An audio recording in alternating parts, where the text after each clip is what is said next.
அவரோட அசிஸ்டன்ஸ் மூலமாக எனக்கு பாட்டு வரும், திருப்பி அவர் அசிஸ்டன்ஸ் மூலமாக என்னோட பாட்டு அவர்கிட்ட போயிடும். ஆடுங்க நான் சுற்றி ஆலப்புறம் தமிழ் இந்த மாதிரி ஒரு ரெஃபரன்ஸ் வச்சுக்க. எனக்கு நேராக நான் சாய்கிட்ட உட்காரேன், சாயோட ரெஃபரன்ஸ் வந்து ஆப்பச்சா பச்சைன்னு ஒரு இங்கிலீஷ் பாட்டு. ஆடுங்கடா சுற்றி எங்கே இருக்குது, ஆப்பச்சா பச்சை எங்கே இருக்குது. பட் நான் இது ரெண்டுத்தையும் பிரிட்ஜ் பண்ணி தான் நான் ஒரு வருஷனை கொடுத்தாங்க. சவுண்டிங்கை ரொம்ப நுணுக்கமாக நோன்ற ஒரு ஆள். எனக்கு இந்த சவுண்டிங்கில் வேணும்னு இப்போ கா டு மோ டு காதலிக்கு நேரம் ஸ்டேஜில் ஒரு சஜஷனாக ஒன்று கொடுத்தாரு. இப்போ இந்த ஜென்ரேஷனுக்கு உண்டான இந்த ஒரு ரைவல்ரி மாதிரி இதை பார்க்குறாரு. ரைவல்ரின்லாம் எதுவுமே கிடையாது சார். அவனுக்கு 1008 பிரச்சனை இருக்கு. அவன் அவ்வளோ ட்ராக், அவன் லைஃபோடயே ரைவல்ரி அவ்வளோ நிறையா இருக்கு. ஓகே, லோகேஷ் பார்த்தாரா, மெட்டீரியல்லாம் பார்த்தாரா? அவர் பயங்கர நம்ம சங்கத்துலேருந்தே நீ மட்டும் தான் கலர்ஃபுல்லாக வெளியே போயிருக்காரு. ஏன்னா அவர் ஃபஸ்ட்டு டைம் என்ன பார்த்துருக்கோமே சொல்லுவார், இப்போ மட்டும் அட்லி டீமோட சேர வேண்டிய வேண்டாம், நம்மோட தெரியாமல் சுற்றிட்டு இருக்கான். சாப்பாடு மெனு பண்ணுறதுக்கு ஒரு 2 நாள் லீவ் எடுத்து வச்சுப்பாங்க போல் இருக்கு. அந்தளவுக்கு என்னமோ புதுசாக பண்ணிட்டுருவாங்க. ரொம்ப ஒரு தன்மையான ஆள். அவ்வளோ அழகாக பார்த்துப்பார் சார். ஒரு சில பேர் நம்ம லைஃப்பில் அடிக்கடி பார்க்கணும்னு ஆசைப்படுவோம், கூடவே இருக்கும்னு ஆசைப்படுவோம். நான் அப்படிப்பட்ட தான் பிரபு சாரை பார்ப்பேன். கவினா ப்ளே பண்ண வேணாம், நெல்சனோட ஃப்ரெண்டாக ப்ளே பண்ண வேணாம், நீங்கள் வந்துட்டு பாக்யராஜோட பையனாக ப்ளே பண்ணணும். எனக்கு அந்த இன்னசென்ஸ், அந்த திருட்டு மொழி.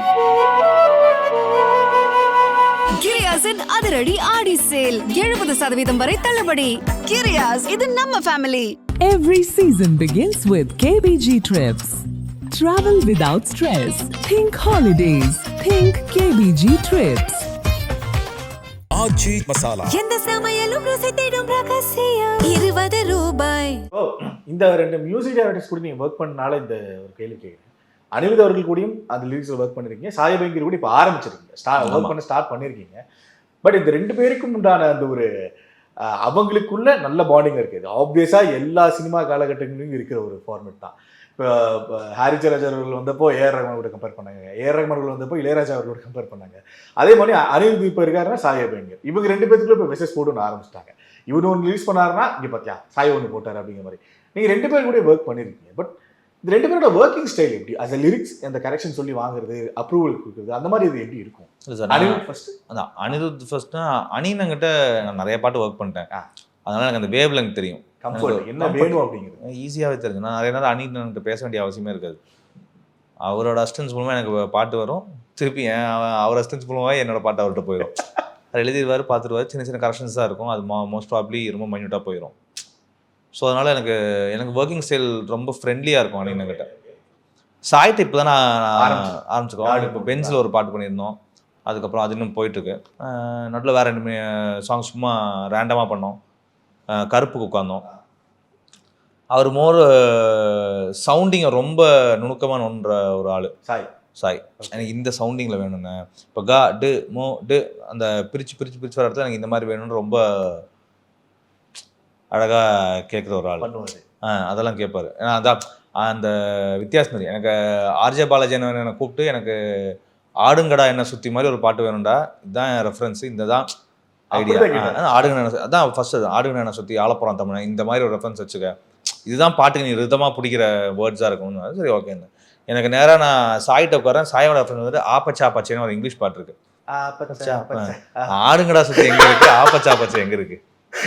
ஓகே, பட் நான் இது ரெண்டுத்தையும் பிரிட்ஜ் பண்ணி தான் நான் ஒரு வருஷனை கொடுத்தாகணும். அதுதான் காட் மோடு. ஓகே, ஸோ உங்களுக்கு எப்படி இருக்கும்? ஏன்னா இங்கே ஒரு டேரக்டர் வெர்ஷன் ஒன்று, மியூசிக் டேரக்டர் வெர்ஷன் ஒன்று, லிரிக்ஸ் சென்டரில் அது எப்படி இருக்கும்? இல்லை சார், அதான் சார் இன்ட்ரெஸ்டிங்காக இருக்கும். அதாவது எனக்கு தெரிஞ்ச பதிலுக்கான ஆன்சர் எழுது, கொஸ்டின் தெரிஞ்ச பதில் தெரிஞ்சிச்சுன்னா அதுக்கப்புறம் நான் அதை பண்ணுறதுல யூஸே இருக்காது. எனக்கு சத்தியமாக இவர் சொன்னதா அவன் சொன்னதை வச்சு என்ன பண்ண போகிறேன் எனக்கே தெரியாது. எங்கே 2 வேற. அதனால எனக்கு இன்ட்ரெஸ்டிங்காக இருந்துச்சு. அதனால சரி ஓகே ட்ரை பண்ணுவோம், பிடிச்சிடலாம் அப்படின்ற அந்த ஒரு எந்தூசியாஸ்டிக் பாயிண்ட்ல தான் உள்ளே போய் பண்ண ஆரம்பிச்சிட்டோம். இப்போ அந்த ரைவல்ரி தான் இப்போ கிரியேட் ஆகிருக்கு. இப்போ ஏன்னா அவரு கன்செக்யூட்டிவாக அனிருத் அவர்கள் ஒன்று பண்ணார், இப்போது டிசியில் ஒன்று பண்ணியிருக்காரு. ஐ திங்க் இந்த இப்போ எல்லாருமே அதை கம்பேர் பண்ண ஆரம்பிச்சிட்டாங்க. இப்போ ஏஆர் ரஹ்மான் சார் காதலிக்கு நேரம் ஸ்டேஜில் ஒரு சஜஷனாக ஒன்று கொடுத்தாரு, அதை எடுத்துகிட்டு பயங்கரமாக டிசியில் கிளாசிக்கலோட மிக்ஸ் பண்ணி ஒன்று பயங்கரமாக பண்ணிட்டாரு. இந்த சைடு பார்த்தா சாய் கன்செக்யூட்டிவாக ஒன்று பண்ணிகிட்டே இருக்காரு, ஹிட்டு வந்துக்கிட்டே இருக்குது அப்படிங்கிற மாதிரி. இப்போ இந்த ஜென்ரேஷனுக்கு உண்டான அந்த ஒரு ரைவல்ரி மாதிரி இதை பார்க்குறாங்க. இது அஸ் அ லிரிசிஸ்டாக 2 பேரும் காமனாக ஒர்க் பண்ணியிருக்கீங்க. இதுக்கு ஒரு கிளாரிஃபிகேஷன் இல்லை, இது ஒப்பீனியனா என்ன சொல்லுவீங்க? சார் எனக்கு பார்க்க நல்லா இருக்குல்ல சார், ரைவல்ரின்லாம் எதுவுமே கிடையாது சார். அவனுக்கு 1008 பிரச்சனை இருக்குது, அவன் அவ்வளோ ட்ராக், அவன் லைஃபோடயே ரைவல்ரி அவ்வளோ நிறையா இருக்குது. அவங்க கண்டே மோதிக்கிறாங்க. இல்லை இவ்வளோ நாமளாக பேசுவாங்க. விஜய்க்கும் அஜித்துக்கும் பயங்கரமான மோதல், ரஜினிக்கும் கமலுக்கும் சட்டை பிடிச்சிட்டு சண்டை, அவங்க வேலையை பார்த்துட்டு இருக்காங்க. சும்மா இங்கேருந்து பேச நல்லா சௌகரியமாக இருக்குன்றதுக்காக இஷ்டத்துக்கு பேசிக்கலாம் அவ்வளோதான். அங்கே அதெல்லாம் கிடையாது சார். அங்கே அவர் டீல் பண்ணிருக்கிறது அல்லு அர்ஜுனும் ஷாருக் கானையும் சல்மான் கானையும் இந்த பக்கம் திட்டிட்டு இருக்காங்க. இவர் இங்கே சூர்யா சாருக்கும் கார்த்தி சாருக்கும் தனுஷ் சாருக்கும் போயிட்டு இருக்காங்க. மாறி மாறி பாட்டு போயிட்டுருக்கு. ரெண்டாவது ஹெல்த்தியான ஒரு காம்படிஷன் கூட நல்லது சார். எஸ், நம்மளுக்கு நிறையா பாட்டுகள் வேணும். நீங்கள் அன்றைக்கி சொன்னால் அதை சொல்லிட்டு தான் ரஹ்மான் சார் இருக்கும்போது அதே காலகட்டத்தில் யுவன், ஹாரிஸ், ரஹ்மான், இது போக வந்து வித்யாசாகர் சார் மாறி மாறி இங்கே இருந்தமோ பாட்டு வந்துகிட்டு இருக்கும். பரத்வாஜ் சார் பரத்வாஜ் சார் பண்ணுவார். ஸோ இவ்வளோ இருந்துச்சு பாட்டுகள்லாம். இதுக்கப்புறம் மாறி மாறி மாறி பாட்டுகள் வந்துகிட்டே இருக்கும். நம்ம போயிடுது. நமக்கு இப்போ அதுதானே தேவை.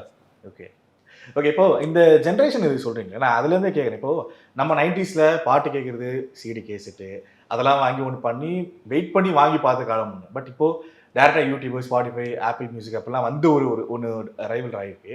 ப்ளஸ் இப்போ படங்கள் பாட்டு பண்ணுறது அப்படின்னே ஒரு ரீல்ஸுக்கே ஒன்று பண்ணுறாங்க. ரீல்ஸில் வைரலானா ஓகே நல்லாயிருக்கும், சேஃபாக ரீச் ஆகிடுச்சு அப்படிங்கிறது ஒன்று. இந்த பாயிண்ட் ஆஃப் வியூ டேரக்டராக நான் கேட்குறேன். ரைட்டர், லிரிக்ஸ் அதெல்லாம் வந்துட்டு நான் டேரக்டர் விஷ்ணுகிட்ட கேட்குறேன். இது ஹெல்த்தியாக இருக்கா உங்களை பொறுத்தவரை? ஏன்னா ரீல்ஸுக்கு ஃபார்மேட் ஆகுது, வைரலாகுது, படத்துக்குள்ளே வராங்க. சார் ஹெல்த்தியாக தான் சார். ஹெல்த்தியாக. ஏன்னா ரெண்டாவது நான் படத்தை விற்கிறேன். நம்ம ஃபஸ்ட்டு கேசட் போட்டு விற்றுருந்தோம். அதுக்கு முன்னாடி அப்போ கேசட் வந்து தப்புன்னு யாராச்சும் சொல்லியிருந்தாங்கன்னா வேலைக்கு ஆக முடியுமா? அதுக்கு அப்டேட் ஆகிட்டே தான் சார் இருக்கும். அப்டேட் எவால்வ் ஆகிட்டே இருக்கும். இப்போ ஓடிடி வந்துருச்சு. ஓடிடியை ரொம்ப வருஷத்துக்கு முன்னாடி கேட்டு பாருங்களேன். டிவிலேயே படத்தை போட்டிங்கன்னா யாரா தேட்டருக்கு போவான்னாங்க. டிவியில் படத்துக்கு போடுற தப்பு, அதை பேன் பண்ணுங்கன்னு சொன்ன கூட்டமெல்லாம் இருந்துச்சு. பார்த்துருக்கோம், லைவாகவே பார்த்துருக்கோம். எப்பவுமே இருக்கும் சார் அந்த ஒரு விஷயம். மாற்றம் வரும்போது அது ஏற்றுக்க முடியாத, ஏன்னா அது ஏற்றுக்க முடியாத சில இடங்கள் வந்து நிற்கும்.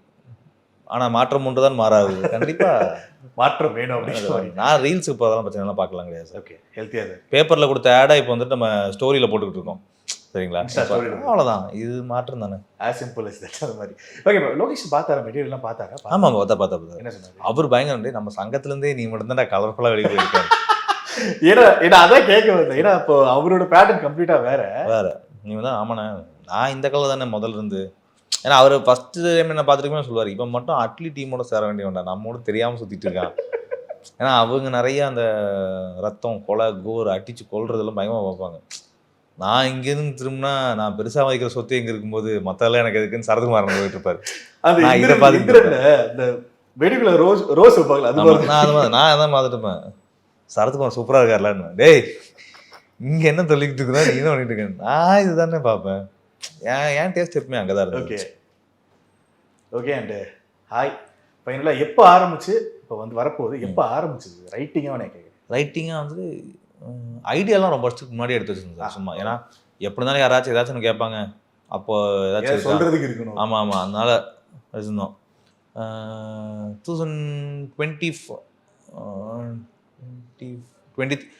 23 மிட்டில் கிராக் பண்ணிங்களா? ஆமாம், என்னை கேட்டாங்க. 23 ஸ்டார்டிங்லேயே எனக்கு கேட்டாங்க. சரி, நான் 23 ஸ்டார்டிங்கில் அந்த ஐடியா சொல்லிட்டேன். இதுதான் ஐடியா, நான் இதான் மேம்கிட்ட பிச் பண்ணிட்டேன். மேம் ஓகேட்டாங்க, டெவலப் பண்ண சொன்னாங்க. டெவலப் பண்ணி நான் ரெடி பண்ணி ஒரு 4-5 months எடுத்துட்டேன். ரொம்ப டெவலப் பண்ணிட்டு 23 மிட்டில் ஷூட் போகிற ரெடி ஆகிட்டோம். ஓகே. அப்புறம் தான் அமரன் ஷூட்டிங் தள்ளி போயிட்டு இருந்துச்சு, டிலே ஆகிட்டு இருந்ததுனால ஆர்கேஃபில் வெயிட் பண்ணிருந்தோம். ஓகே. தென் 23 எண்டு வரைக்கும் ஆயிடுச்சு. இன்னும் மூமெண்ட்லன்னு சொல்லி தான் மேம் வந்துட்டு லலித் சார்ட்ட போய்க்கலாம், இங்கே இன்னொரு ப்ராஜெக்ட் பண்ணிக்கலாம்னாங்க. எனக்கும் ஆர்கே5 ரொம்ப க்ளோஸு. சொன்னாங்க ஓகே விஷ்ணு தாராளமாக பண்ணிக்கலாம், இது முடிச்சுட்டு வந்துருங்கன்னாங்க. ஓகே, நான் லலித் சார்ட்ட போனோம். 24 ஜூனில் படத்தை ஷூட்டிங் ஸ்டார்ட் பண்ணோம். ஆகஸ்ட்டில் நிறுத்தினோம். அதுக்கப்புறம் திருப்பியும் 25 அந்த ஏஜில் ஆமாம் 25 அக்டோபரில் ஸ்டார்ட் பண்ணோம். பின் அதுக்கப்புறம் சின்ன ஒரு 3 months கேப் விட்டு அப்புறம் மார்ச் ஏப்ரலில் முடித்தோம். பிரித்து எடுத்து. ஆமாம், நல்ல ஒரு 1.5 வருஷம் கேப் இருந்துச்சு. ஓகே. இப்போ எல்லாரும் உங்ககிட்ட கேட்டு தேய்ச்சது தான் ப்ரோ. இப்போ வந்து வேறு ஏதாவது டிஃப்ரெண்ட்டாக வருமானு யோசிச்சா மேபி வராதுன்னு நினைக்கிறேன். ஏன்னா எனக்கு ஐ திங்க் அது முன்னாடிலாம் அப்படி தான்ப்பா இருந்தது. ஏன்ப்பா அப்படி? ஏன்னா முன்னாடி பொங்கல் தீபாவளிலாம் பார்த்தீங்கன்னா விஜயகாந்த் சார் போட ஒரு சைடு வரும், ரஜினிகாந்த் சார் ஒரு சைடு, அப்படி ஒரு ஸ்டார்ஸோட கொட்டி கிடக்கும். இவ்வளோ பெருசாக இருந்திருக்கும். பட் அது நம்ம லைவாக பார்த்ததில்லை. ஏன்னா படங்கள் எல்லாமே ஹிட் ஆகிருந்துருக்கும். பட் இப்போ ஒரு பெரிய ஸ்டார் கூட நம்மளோட படம் வருது அப்படிங்கும்போது ஆப்வியஸாக இங்கேயும் பெரிய ஸ்டார் வேல்யூ இருக்குது. பட் இது கருப்பு அப்படிங்கிற சக்ஸஸ்க்கு அப்புறமா ஒரு ஹியூஜ் வேல்யூ நிற்கும் போது ஆப்வியஸாக அந்த ஃபேன்ஸ் ஒன்று சொல்லதான் செய்வாங்க, அது எப்படி இந்த படத்துக்கு ஆப்போசிட்டாக நீங்கள் வரலாம் அப்படிங்கிற மாதிரி, விஸ்வநாதன்ஸ்க்கு ஆப்போசிட்டாக எப்படி வந்து ஹாய் வரலாம் அப்படிங்கிற மாதிரி ஒன்று இருக்குது. இது எல்லா இடத்துலையுமே கேட்டாங்க. Any other different answer? இல்லை சார், நான் ஆப்போசிட்டில் வரல சார், கூட வரேன். ஓகே. அவ்வளோதான். நான் சூர்யா சார் கூட நடந்தவர் தான். ட்ராவலும் பண்ணியிருக்கீங்க ஓகே சார். ஸோ அதனால் எனக்கு அது என் டேட் நம்ம டிசைட் பண்ணதில்லை, வர்த்தக ரீதியாக வந்து ப்ரொடியூசர்ஸ் டிசைட் பண்ணுற டேட்டு தான். ஸோ அதனால் எனக்கு இதுதான் வயபிளாக இருக்கும், இந்த ரேட்டில் போய்க்கலான்றாங்க. சரி ஓகே. நான் at end of the day Surya sir படத்துக்கு போயிட்டு டிக்கெட் கிடைக்காத நிறைய பேர் இருப்பாங்க. அவரோட கருப்பு தான் வந்துட்டு தியேட்டரே வாழ வச்சுது பெரிய செட்டப்பில். ஸோ கூட்டம் ஆளாக போதும் கண்டிப்பாக. உள்ளே போக முடியாத நிறைய பேர் இருப்பாங்க, அவங்களுக்கு என் படம் டிக்கெட் இருக்கும், தாராளமாக உள்ள வந்து பார்க்கலாம். அண்ட் ரெண்டாவது 2 படமும் நல்லா இருக்கும், அவுட் நோட் ஃபேமிலி என்டர்டெய்னர் தான். ஸோ எனக்கு அந்த நம்பிக்கை தான். எப்படின்னா ரெண்டுமே ஆல்மோஸ்ட் வேற வேற கதை பிளாட்டு, பட் ஜேர்னர் வைஸாக வந்து நல்ல ஃபீல் குட். இல்லை சார், நம்ம ஒரு யாடினி மோகினி வரும்போது தான் சந்தோஷம் பண்ணி வந்துச்சு, ஜோடி வரும்போது தான் பூலாம் கெட்டு போயிருந்துச்சு. இது ரெண்டுமே நல்லா தான் போயிருந்துச்சு. ஸோ அதனால் என் நம்பிக்கை அங்கே தான் இருக்குது. ரெண்டாவது படம் நல்லா இருந்துச்சுன்னா பார்க்க போகிறாங்க. இல்லை ஏன்னா நான் நல்லா இருக்கும், நான் மெட்டீரியல்ஸ் பார்க்கும்போது தெரியும். அதான் சார் நான் எப்பவுமே அதுதான் நம்ப போகிறேன்.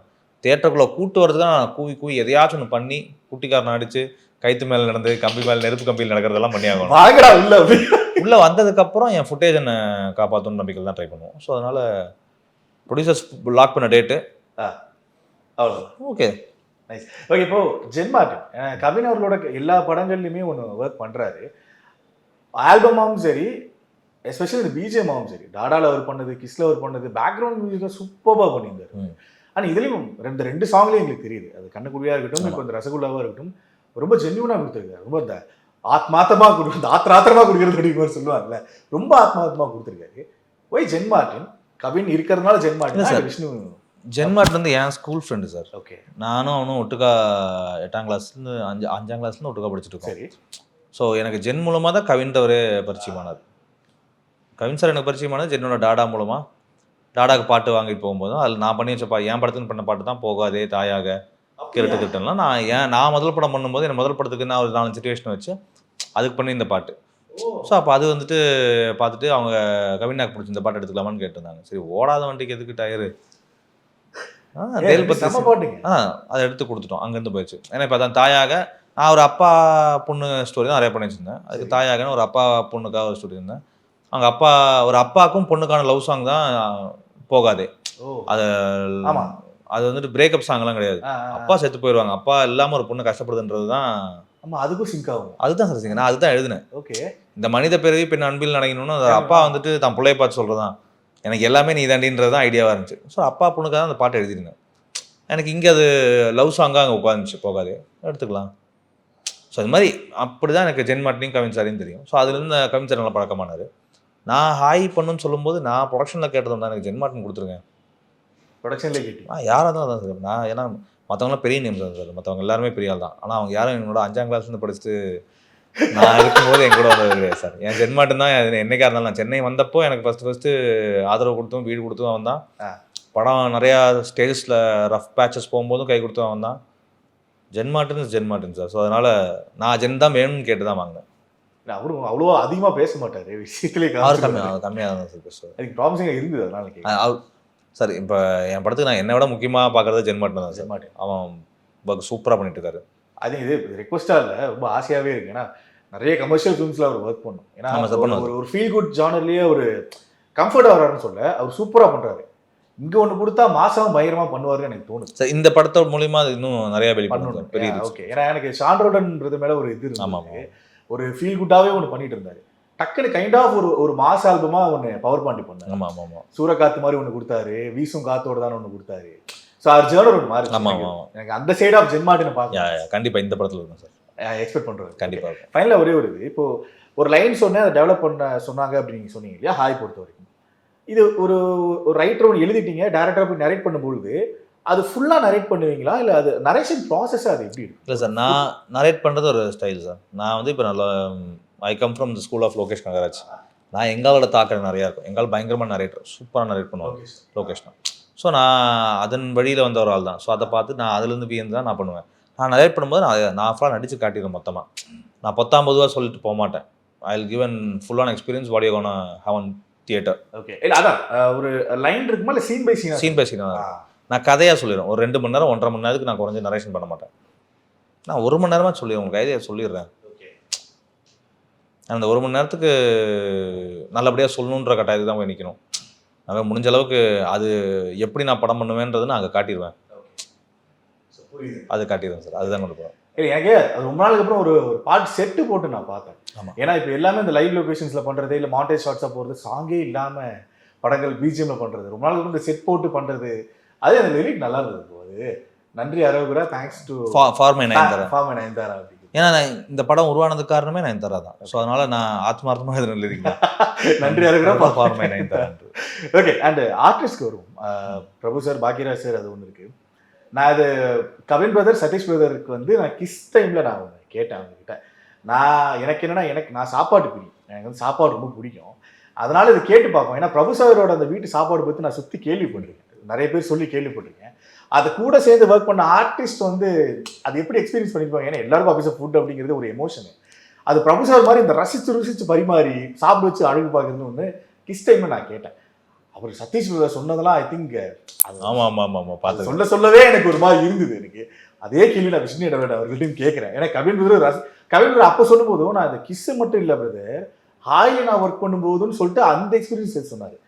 பார்த்து பாரு எப்படி பார்த்துக்கிட்டாரு பிரபு சார். அவர் தங்கம் சார். நான் பிரபு சார் என் பெட்டு, எனக்கு அவ்வளோ பிடிக்கும் அவரை. ஸோ அதனால் பிரபு சார் தான் ரொம்ப க்ளோஸாக பேசி என்ன அடம் பிடிச்சலாம் கேட்பேன். எனக்கு அதெல்லாம் அவர் வீட்டு சாப்பாடு வந்துட்டு நான் சொல்ல வேணாம் சார், அதெல்லாம் அவ்வளோ சூப்பராக இருக்கும். என்னென்னமோ சாப்பாடு மெனு பண்ணுறதுக்கு இவ்வளோ ஒரு 2 நாள் லீவ் எடுத்து யோசிப்பாங்க போல் இருக்கு. அந்தளவுக்கு என்னமோ புதுசாக பண்ணிட்டுருவாங்க. ஆனால் அது ஒரு அன்பை வெளிக்காட்டும் சார். அவ்வளோ அழகாக பார்த்துப்பார் சார். ரொம்ப ஒரு தன்மையான ஆள்.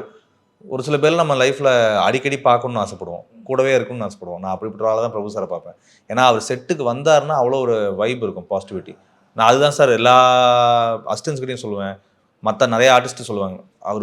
அது ஒரு வைப் சார். இப்போ எனக்கு ரஜினி சார்கிட்டையும் விஜய் சார்ட்டையும் பார்ப்பேன். அவங்க செட்டுக்கு வந்தாங்க, நான் சுற்றிக்கிற எல்லாருமே சந்தோஷமாவாங்க அவங்க வந்திருக்காங்கன்றது.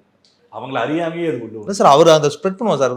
தூரமாக போய் ஒருத்தவங்க கூட ஹாய் பேச, சாப்பிட்டீங்களா, ஹாய்லாம் கேட்குறது, ஒரு சின்ன ஜெஸ்டர்ஸ் எல்லாம் இருக்கும் சார்.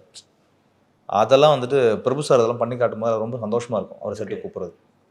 பாக்யராஜ் சார் நம்மளோட இல்லை, தவறிட்டார். நான் பாக்யராஜ் சார் வந்துட்டு எனக்கு எல்லாத்துக்கும் ஒரு பெரிய லாஸ் தான். ஏன்னா இப்போ டெபியூட் டைரக்டர், நான் ஒன்று எனக்கு எழுதணுங்கிற ஆசை இருக்குது, நான் ஒன்று எழுத போகிறேன் அப்படின்னு யோசிச்சாலே அவரோட படங்கள் ஒன் ஆஃப் த ரெஃபரன்ஸாக எடுத்துட்டு தான் நிறைய பேர் பண்ணுவாங்க.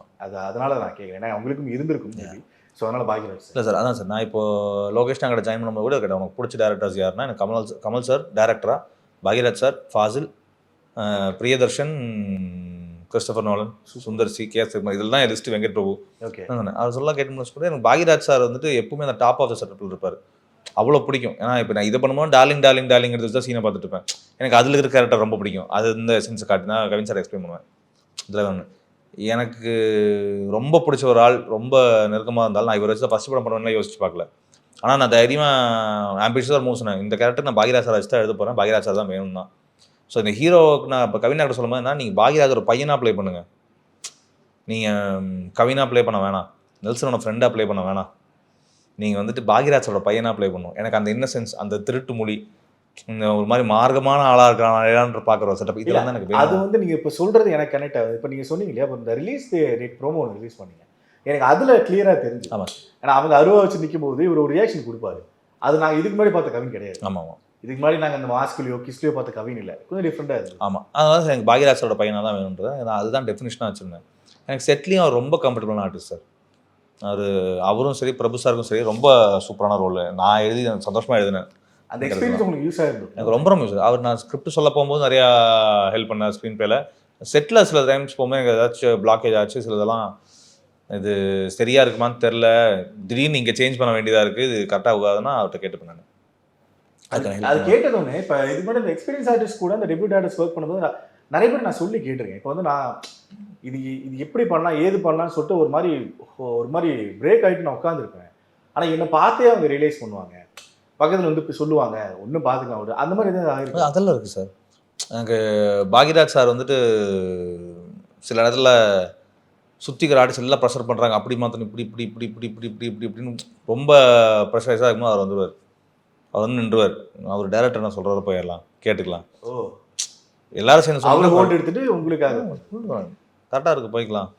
அதனால் அவர் மானிட்டர்லாம் பார்க்கவே மாட்டார் சார். நடிச்சு முடிச்சு ஓடி போய் உட்காந்து மானிட்டர் பார்த்து கரெக்டாக இருக்கான்லாம் பார்க்கவே மாட்டார் சார். அவருக்கு பார்க்குறது என் முகரையாக தான் இருக்கும்.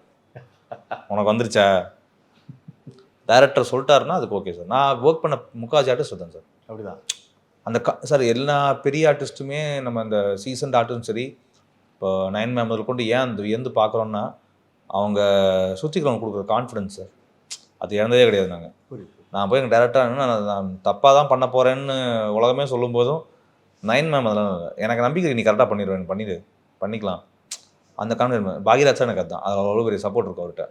சில டைம்ஸ் அவரே சொல்லுவார் எனக்கு இதில் உடன்பாடு இல்லை, இது இப்படி நான் பண்ண மாட்டேன், இது இல்லை வேறு மாற்றி பேசணும், இல்லைப்பா நான் கான்ஃபிடென்ட்டாக பண்ணுங்கப்பான்னா ஓகே அது மாதிரி தான். நீ டேரக்டரா நீ சொன்னால் செய்யலாம், ஏன்னா அதே தானே அவரு உட்காந்துருக்காரு அதே சீட்டில் தான். ஸோ அதனால் அவர் ரொம்ப பெரிய ஆள் சார். I think blessed. நாலாம் படத்துல எப்படி ஒன்று முதல் படத்தில் எனக்கு நான் நினச்சிக்க முடியாத கேஸ்ட் ஆச்சு.